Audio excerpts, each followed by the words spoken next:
વડોદરામાં મનપાના વિવિધ વિભાગોમાં વીજળીનો વેઠફાટ થઈ રહ્યો છે। બિનજરૂરી વીજ ઉપકરણો બંધ રાખવાના નિયમનો ઉલાળ્યો જોવા મળ્યો। મુખ્ય પ્રધાને કરેલા 2023ના આદેશનું અધિકારીઓ દ્વારા જ ઉલ્લંઘન કરવામાં આવી રહ્યું છે।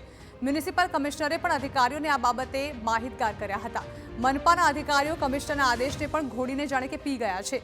કર્મચારીઓની ગેરહાજરીમાં કચેરીઓમાં લાઇટ એસી પણ ચાલુ હોય છે।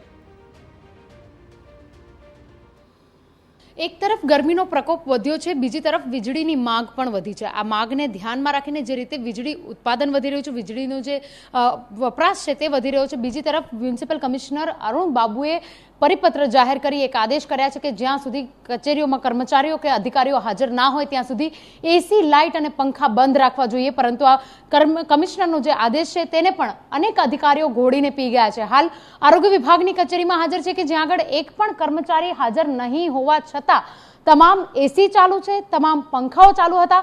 જ્યારે TV9ની ટીમ આ માટે પહોંચી ત્યારે કર્મચારીઓ કે જે કામગીરી કરી રહ્યા છે, સફાઈ કામ કરી રહ્યા છે, તેમના દ્વારા પંખા અને એસીને બંધ કરી દેવામાં આવ્યું। પરંતુ જે રીતે એસીનો ઉપયોગ જે દુરુપયોગ થઈ રહ્યો છે તેને લઈને પણ અનેક સવાલો થઈ રહ્યા છે, કારણ કે કચેરીમાં એક પણ અધિકારી કે કર્મચારી હાજર નથી, તેમ છતાં આ તમામ જગ્યાઓ પરના એસી ચાલુ છે।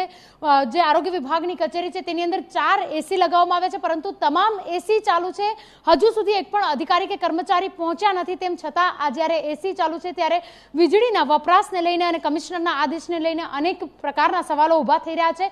ઉલ્લેખનીય છે કે જ્યારે કમિશનર દ્વારા આદેશ કરવામાં આવે છે કે નિયમોનું પાલન કરવામાં આવે, પરંતુ કમિશનરના આદેશને જ્યારે અધિકારીઓ ઘોડીને પી ગયા છે ત્યારે સામાન્ય નાગરિકો માટે જ્યારે નિયમોનું જાહેરાત થતી હોય છે ત્યારે આ નિયમોને લઈને જો ઉલ્લંઘન કરવામાં આવે તો કાર્યવાહી પણ થતી હોય છે, પરંતુ અધિકારીઓ અને જે કર્મચારીઓ છે તેઓ દ્વારા જ નિયમોનું ઉલ્લંઘન કરવામાં આવી રહ્યું છે, કમિશનરના આદેશનું ઉલ્લંઘન કરવામાં આવી રહ્યું છે। ત્યારે આ અધિકારીઓ અને કર્મચારીઓ વિરુદ્ધ કાર્યવાહી ક્યારે થાય છે તે જોવું પણ તેટલું જ અગત્યનું છે।